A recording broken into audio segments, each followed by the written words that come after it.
Hi guys, welcome to my YouTube channel. My name is Faith Okeogene Apogoma and this is Sexual Purity with Faith. It's been a while here and I really apologize for not dropping content for a while. Things have just been happening. Well, on today's episode we're talking about sexual compatibility. Yeah, you heard me right. So before we dive into it, make sure you like, you share, you subscribe, drop a comment. I would really love to hear from you. Okay, let's just say a word of prayer. In Jesus' name, amen. Father, I pray, Lord, as we talk about your word. So as I teach on this topic, Father, I know that I pray for understanding. I pray that the eyes of our understanding be enlightened. That as we listen, we hear, and as I speak, I get understanding too. In Jesus' mighty name, amen.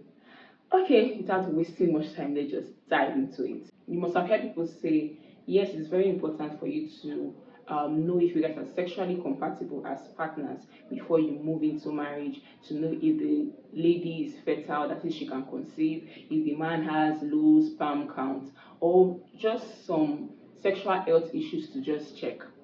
And if you hear this word, to the word or to some persons, it might seem reasonable, but as Christians, is that really God's design? First of all, it is important for us to know what compatibility means, not just sexual compatibility. The word compatibility, what does it mean?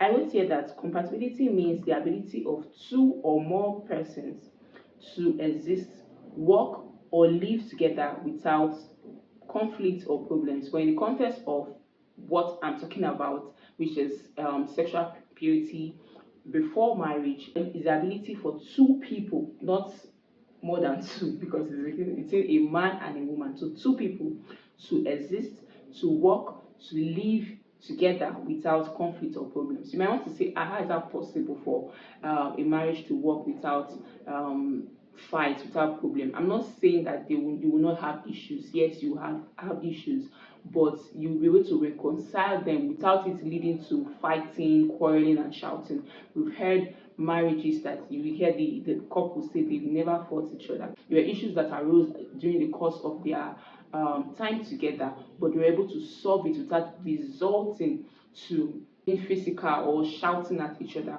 My parents, for example, since during the time I've stayed with them, I've never heard my dad shout on my mom or my mom shouts at my dad.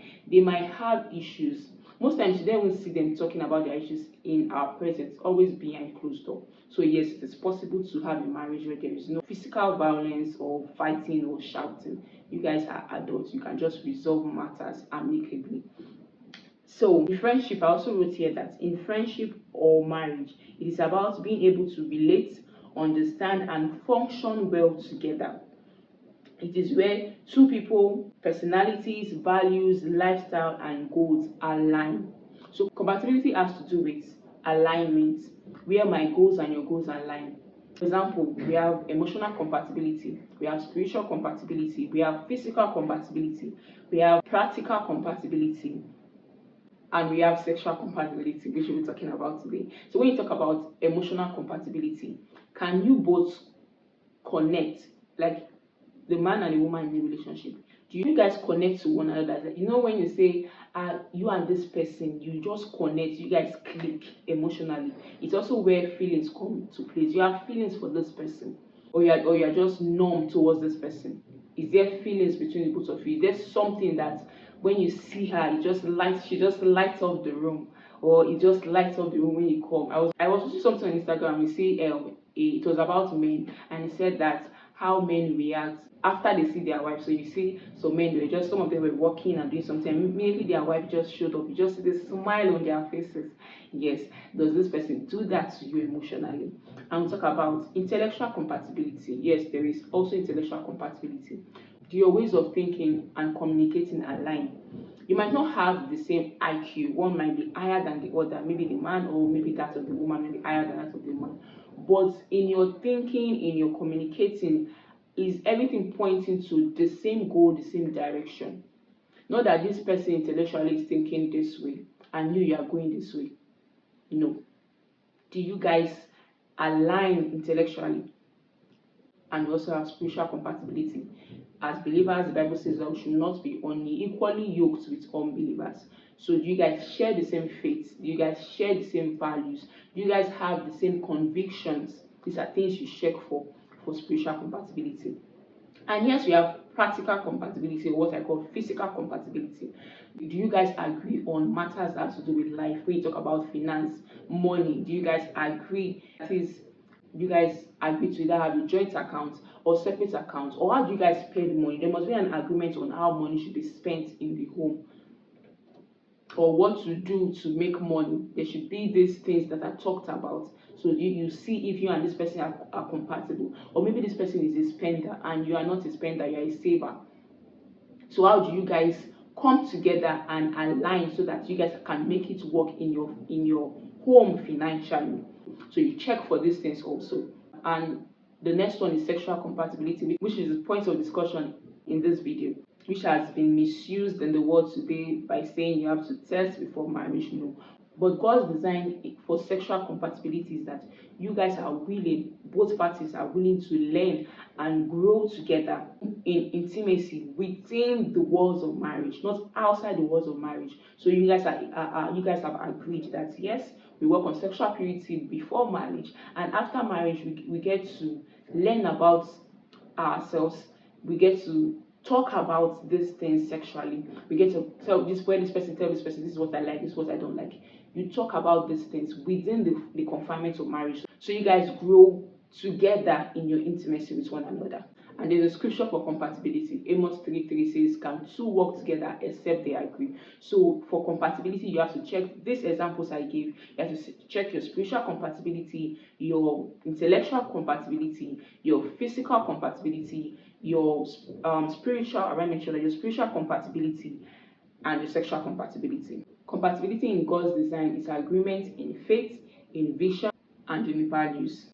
So it's not about being identical, like, oh, he's a doctor and I'm a doctor. He's a lawyer, I'm a lawyer. No. Yes, people in the same field can get married to one another, but that's not what we're talking about. Compatibility is not being identical or having identical personalities.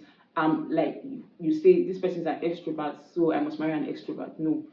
An introvert and an extrovert can get married to each other and they will still be compatible.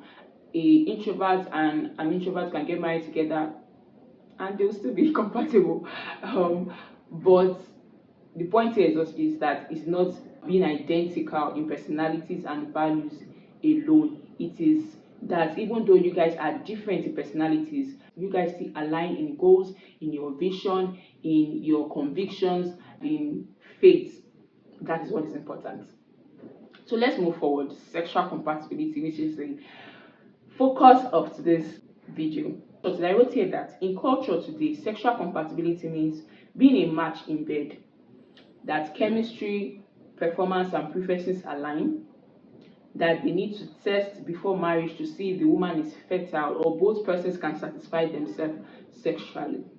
First of all, I want to ask, is it possible to be satisfied in marriage? Is it possible to be sexually satisfied automatically, like in your first night of doing the do? Is it possible to be satisfied? It is not true. But because of what the world has presented to us, what we've seen in movies, or hear people say, we tend to believe that when you guys come together the first time, it has to click, everything has to click. And that's not true. That's the lie from the pit of hell. What I'm saying is that to stay satisfied with your spouse according to God's design takes intentionality. We see Proverbs chapter 5 verse 18 to 19, which says that let the breast of your wife, I think so, let the breast of your wife satisfy you. According to this verse, you see that satisfaction is not automatic. It's a decision of discipline. You have to train your eyes, you have to train your heart, you have to train your body, everything about you to be focused on just your spouse, that other people will no longer appeal to you. No other man or woman will appeal to you. So satisfaction in marriage is growth. It takes intentionality, it takes commitment. I was watching a video of Pastor Kingsley and Pastor Mildred Okonkwo. It was like a Q&A question, and I think someone asked about this sexual compatibility, and he said that satisfaction is not automatic. He even said there is dutiful sex and there is pleasure sex. There's a sex that you have with your partner and you find pleasure in it, and there is another that you have that you might not feel You might not get the satisfaction you desire because it was a dutiful sex. For example, your partner at that moment wanted to have sex with you, but you were not in the mood, you were not feeling it, but you just had to do it because you had to honor your partner's desire at that point. And the one of pleasure is that you both are in the mood, you both want that thing at that particular time, and you go into it. So you see, sex in marriage does not always lead to pleasure, because according to what Pastor Kingsley said, there is dutiful sex and there is pleasure sex. So to stay satisfied with your spouse, you have to be intoxicated with your spouse. Just as wine intoxicates men that they do not think clearly, spouse let your spouse so intoxicate you that you do not need someone else to satisfy you other than your spouse. Proverbs chapter 5 verse 18 to 19 commands conscious efforts to be satisfied by your spouse. I also wrote one thing here, that you should not be concerned about sexual compatibility. What you should be concerned about is sexual commitment.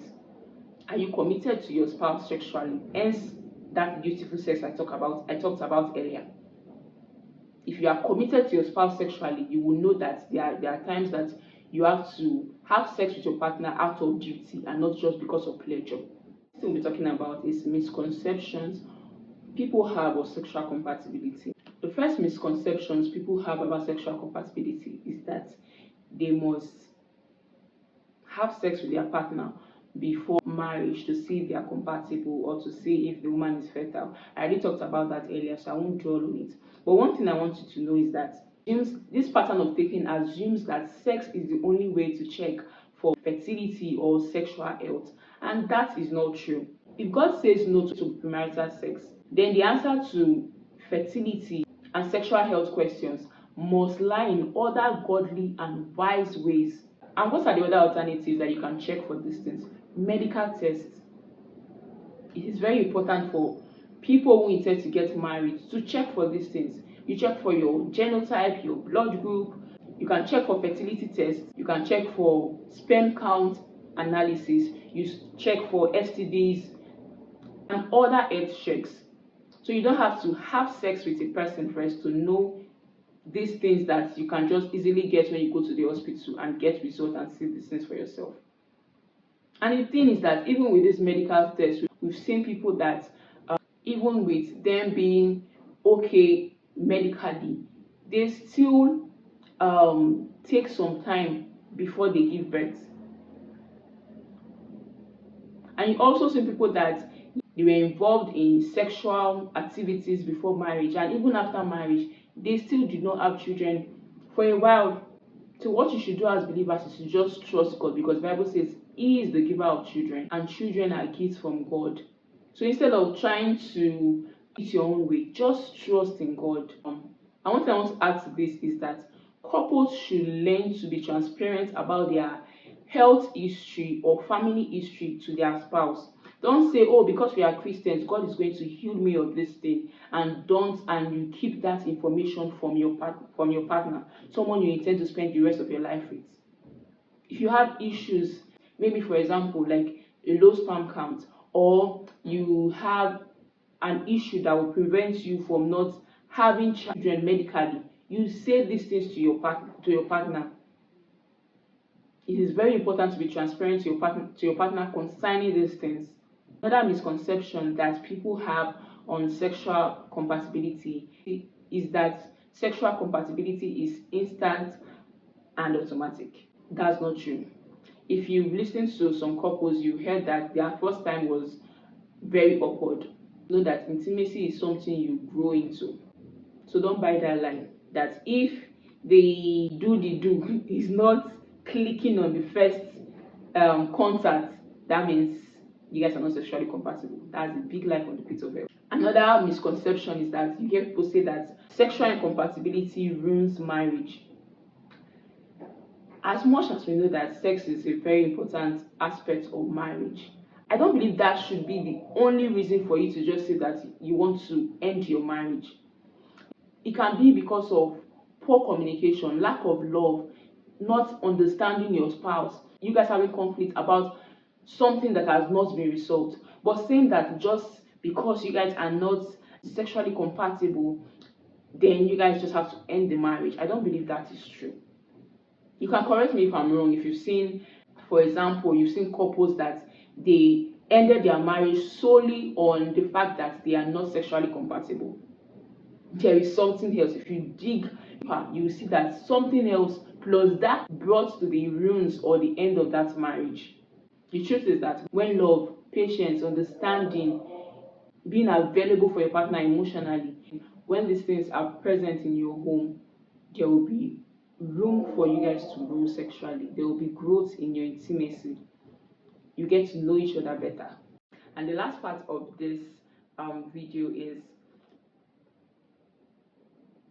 should sexual compatibility be discussed in courtship as Christians?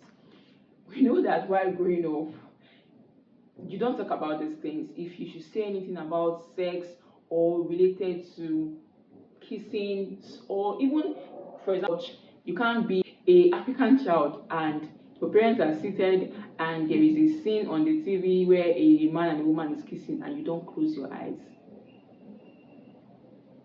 You're not born you will.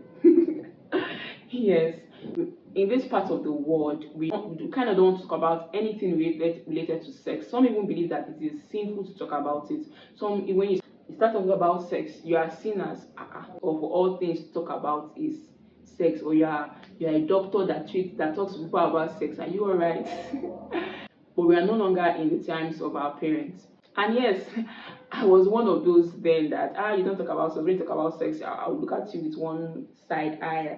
What's wrong with this one? You're supposed to be praying, to be clapping, speaking in tongues. Yeah, but that's not how we should behave, because you see that because these things are not talked about in church, these are not talked about at home, you see young children falling into the hands of predators because you've not talked to them about these things and for them to be aware. I'm not saying that you paint this graphic fantasy for your children. No, I'm saying that there are things that should be talked about. That, like, you tell your child that you shouldn't sit on a man's lap as a lady, or as a lady, you should not allow a man to touch you inappropriately, touching your breast, your backside as a lady. You tell your girl child these things, and even to your boy child, because we've tend to neglect the boy child and focus more on the girl child. Even as a guy, because we know that guys too, little boys are being abused. You talk to them about these things. Our grand norm for sexual compatibility is that there is no sex before marriage. So no, I'm not saying that you should practice or test before marriage. I'm saying that you can still be sexually pure, but you talk about sexual compatibility in a appropriate way, because courtship is a place of preparation. If you know that you guys are going to end up being married, then you should talk about these things. And discussion should not be to stir up loss, but to agree on values, to set boundaries, and prepare wisely. So you might want to ask, when should we have this discussion? Should we talk about this sexual compatibility in the first date? Well, I will say that on the first date, I don't believe you should just dive into sexual compatibility immediately, but you can state your stand, like that aspect of asking, do you believe in sexual purity? What's your stand on sex before marriage? Those questions can be asked or talk about in the first date, after you guys have gotten to know each other a little bit. But I would advise that you guys become more serious about this conversation during premarital counsels. As Christians, I believe that your church or where you serve, premarital counseling is very important as believers before the marriage or before the wedding. So you guys have to go for maybe a month, 2 months, 3 months, depending on your church, for premarital counsel. So this time is the best time to talk about these things more or deeply, since you guys are close to the wedding night. And one thing you should know, that this conversation should not be held in the night. It should not be talked about in private settings when you guys are just alone. But you talk about these things in open space when you guys go out on a date, in a restaurant, or while a third party is involved. Like I was saying about the premarital counseling, when your counselor is there, you guys can freely talk about these things because you guys get guidance from your counselor. And before you talk about these things, you can also pray, say a word of prayer before and after the discussion as believers. And you might also want to ask, so what should we talk about? Well, I wrote some things down here. Why did God? You can talk about why God created sex. We know that sex was created for union, for pleasure, and fruitfulness. Union is that sex brings you guys together. You guys become one when you guys have sex with each other. I talked to one of my Instagram videos where I said that when you guys have sex, you guys become one, because, and you see that many people have become one with different people because they've had sex with Mr. A, Mr. B, Mr. C, and Mr. D. So you are becoming one with this person. So the truth, whether you accept it or not, the truth is that sex makes you one to a particular person, hence the union. And sex is for pleasure.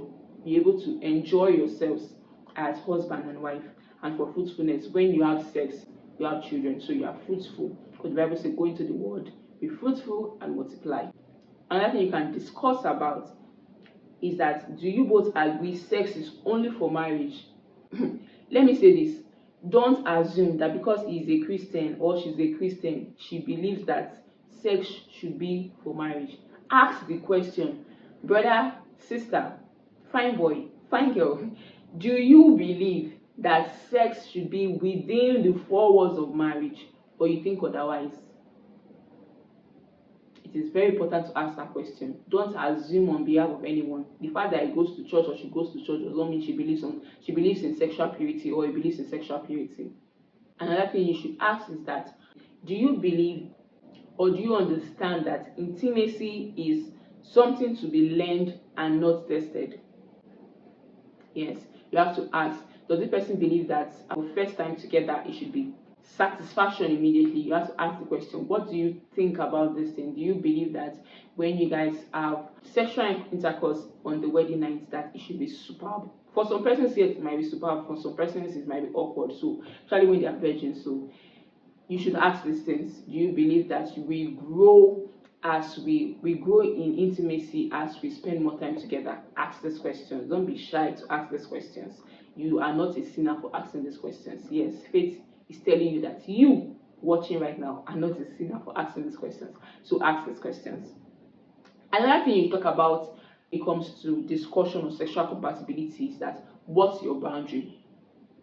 What is your too far? I was watching a video and a lady was saying that one of her boundaries is that if she's dating someone, the guy is not permitted to whisper in her ear because it turns her on.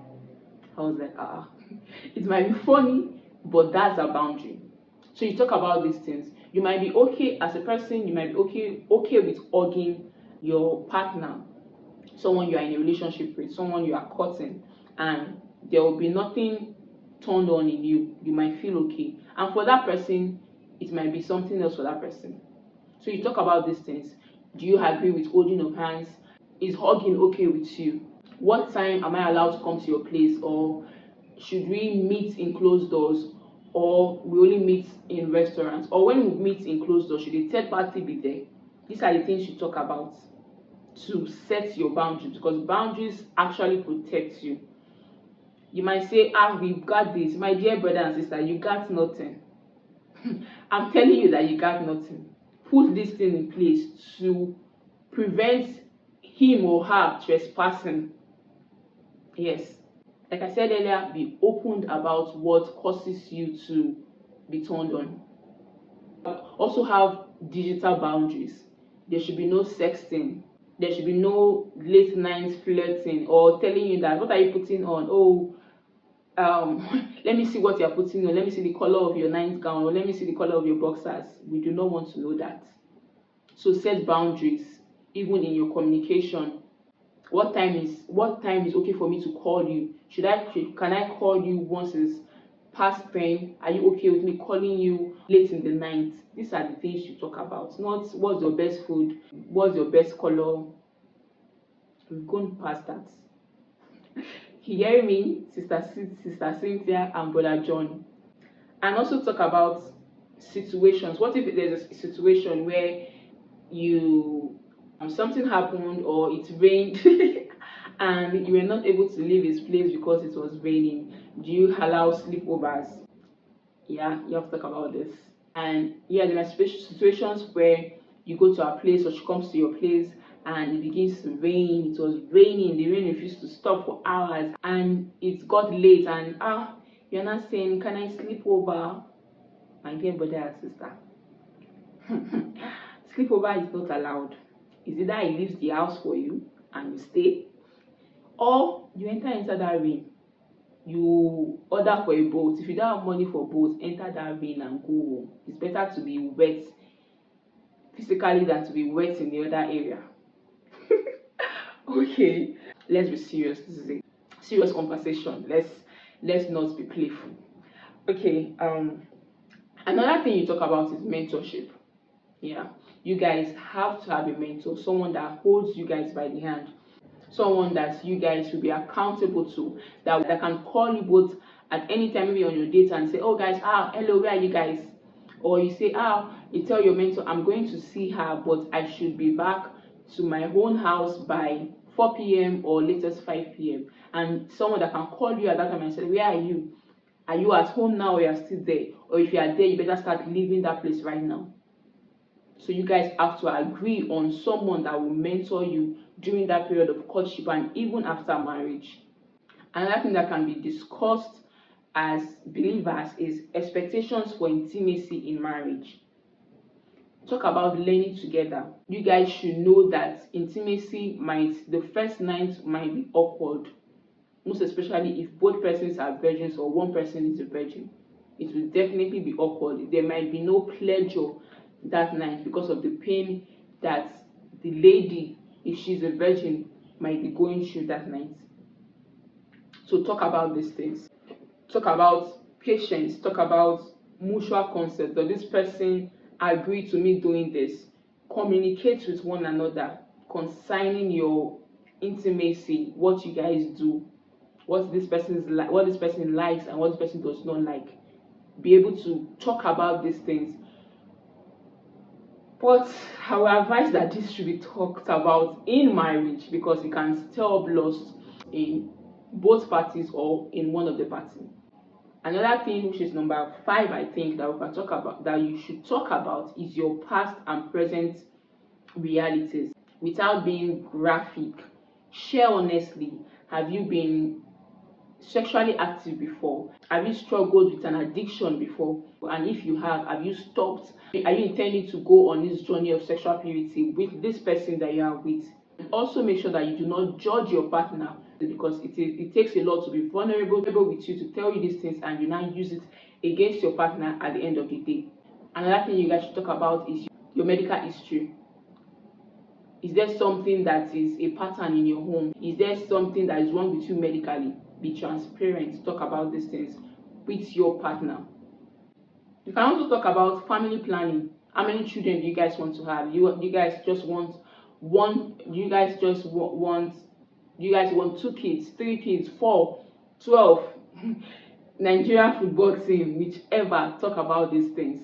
Do you want children immediately you guys get married? First year of marriage, you want your wife to be pregnant, or you guys want to enjoy yourself, wait for like a year before thinking about bringing children into the world? These things should be talked about.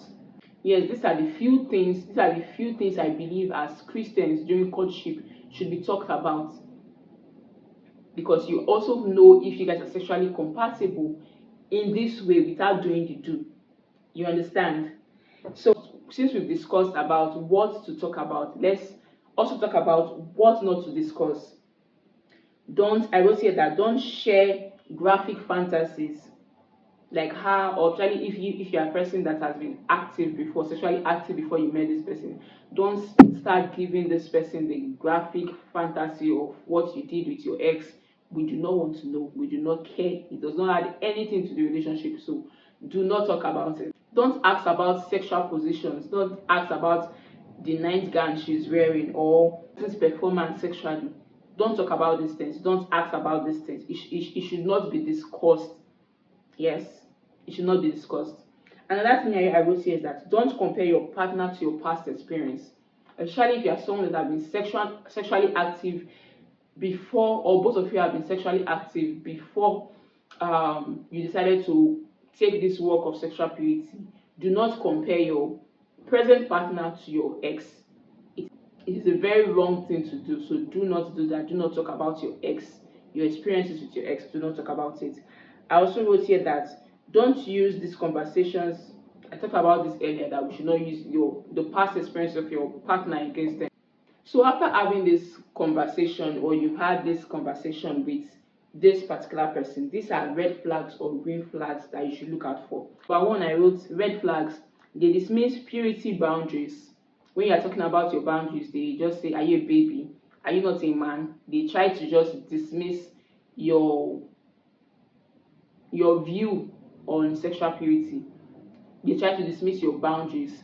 That's a red flag. A green flag is that they humbly share their convictions and past without shame or graphic detail.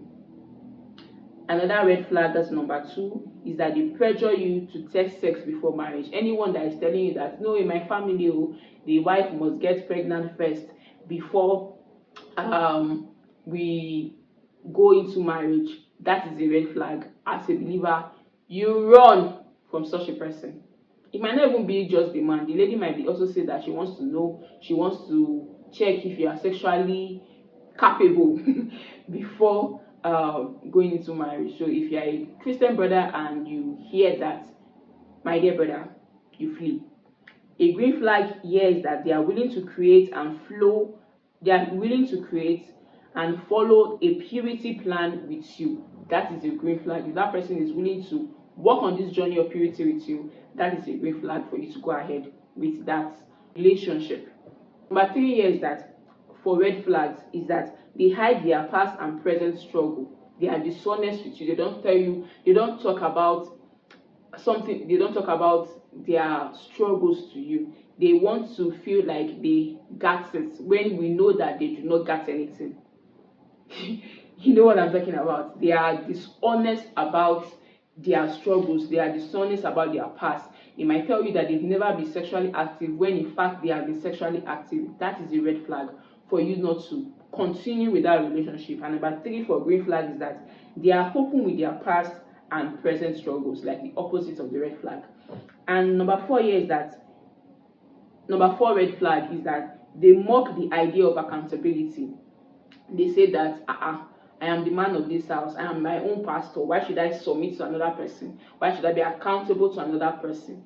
That is a red flag, because as Christians, as believers, we believe on accountability, not just sexually but in every other area of our life. Someone that when times are tough in the marriage, you can call on this person and you can be able to talk to your spouse. You can be able to talk to your spouse and your spouse will listen. So not just on just sexual matters alone, you have to be accountable in your relationship, accountable to your pastor, accountable to a mentor you guys choose, accountable to even your friends. Your friends can be your accountability partner. Your friends can be your accountability partner. So number 4 green flag is that they are open to mentorship and premarital counseling. So when this person is open to mentorship and premarital counseling, it is a green flag for you guys to go ahead with the relationship after you guys have prayed about it, of course. So yes, we come to the end of today's episode on sexual compatibility. So in conclusion, I would say that sexual compatibility is more than just being compatible in bed. It has to do with covenant, it has to do with love, it has to do with commitment, and also aligning in values, in convictions, and in your faith. And also that sexual compatibility should be discussed in courtship as believers, not to stir up loss, but to set boundaries, to prepare for marriage, to align in convictions, and to protect purity. So yes, that will be all for today's episode. I will see you in my next video. So please don't forget to like, to comment. I would really love to hear from you, to share this video to someone you think really needs this, and please don't forget to subscribe and turn on your notification button so that when next I put out a video there, you will be the first to know. I'll see you in my next video. So bye.